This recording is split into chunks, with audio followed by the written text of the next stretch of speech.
مفت خدمات سر انجام دینا پہ 17 مسجدیں کو سنبھالنا بھی سو کی گال کہنی اور نالی میں انہیں دے برادر صغیر حضرت علامہ مولانا قاری محمد عابد حسین شہیدی صاحب الحمدللہ قاری صاحب ترائے بھرا ہے عالم بھی ہیں حافظ بھی ہیں اور استاذ فرمینن کے ساتھ ستریاں بھرانے کا زندگیاں دے رہے ہیں اور معبود دین دی خدمت واسطے بات کریں قاری محمد عابد حسین شہیدی صاحب الحمدللہ ثم الحمدللہ حضرات محترم یہ بڑا پیارا منظر بڑا پیارا ماحول بڑا پیارا نظام یہ آپ دے محنت نہ صدقہ ہے آپ دے دعائیں نہ صدقہ ہے آپ دے پر خلوص تعاون دا صدقہ ہے آپ جیڑی صورت تعاون کریں گو ادارہ ہر صورت دے اندر مرد مجاہد تیار کرتے تو آئے سامنے آنے گا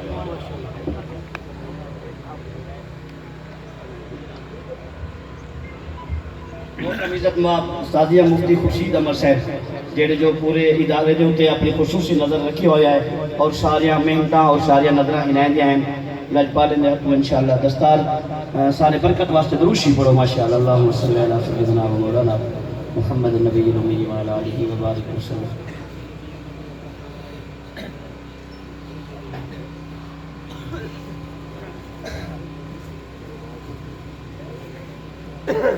محترم عزت مآب چاچا غلام نازک صاحب بزرگ قاری صاحب اور اندے جڑے چاچا جی ہیں چاچا غلام نازک صاحب کتھا بیٹھے ہیں آپ تشریف گنو اور سارا شہرہ توڑے گالے چاہتے ہیں پایا بھی ہے بانے کو پڑھایا بھی ہے اور محترم عزت مآب چاچا جمال صاحب آپ تشریف گنو یہ سارا شہرہ توڑے گالے چاہتے کیونکہ قاری صاحب جبلا بچپن کنو یتیمان کسا نگرانی کی ہے کسا پیو دی جاد ہوتے آوے یہ ساری شہادت توڑے شہر ہوتے برکت واسطے دروشی پڑھو یتیم بھتریجے کو پال کے پڑھا کریں تھے رحمت کا چشمہ لا کرائیں دیکھو دیکھو کتنا کرم نوازی ہے ان کیا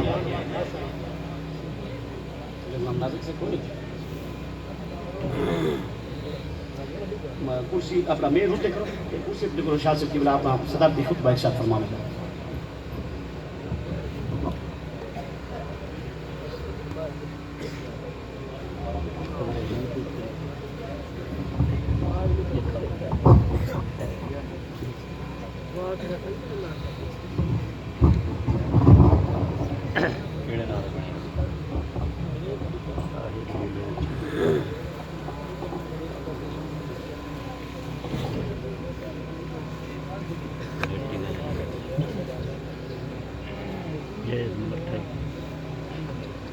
اللهم صل على سيدنا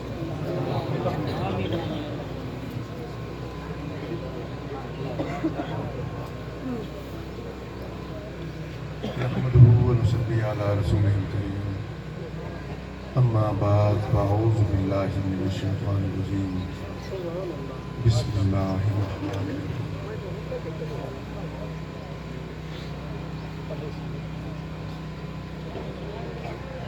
ما زاغ البصر وما طغى صدق الله مولانا العلي العظيم وصدق رسوله النبي الأمين ونحن على ذلك من الشاهدين والشاكرين الحمد لله رب العالمين محترم معزز علماء کرام عمائدین ملت اساتذہ کرام محترم والدین اور میرے پیارے عزیز بچوں کیونکہ وقت کا دامن تنگ ہے مجھے آنے میں کافی تاخیر ہوئی اور روانگی میں بھی عجلت ہے لہذا نماز کا وقت بھی ہوا چاہتا ہے اور وقت بڑا تنگ ہے اس وقت کی دامن میں اتنی گنجائش نہیں ہے کہ میں کوئی باقاعدہ خطاب اور موضوع کو اپناؤں چند باتیں آپ کی سماعتوں کی نظر کر کے آپ سے وقت کرنا چاہوں گا اللہ کے فضل و کرم سے مجھے دنیا کے بے شمار ملکوں میں ان کی یونیورسٹیز ان کی کالجز ان کے سکولز میں جانے کا موقع ملا اور میرا کام بھی چونکہ اسی طرح کا ہے پھر یہاں الحمدللہ پاکستان میں مدارس کا ایک عظیم و شان سلسلہ ہے جامعہ انوار اور اس سے منسلک سینکڑوں مدارس کی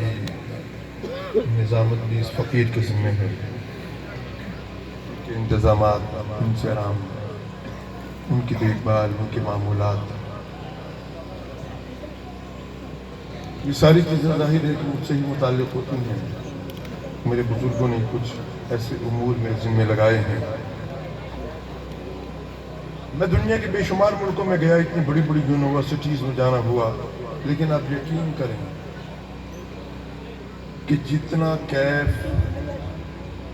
ہمارے ان مدارس کی تقریبات میں حاضر ہو کر ملتا ہے، اس کا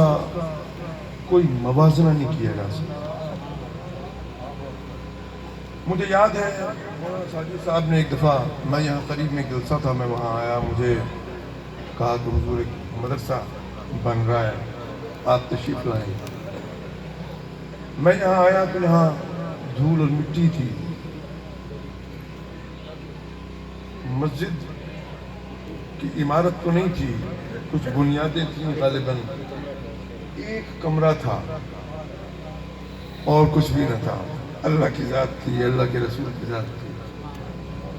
مجھے انہوں نے اپنے پلان سے آگاہ کیا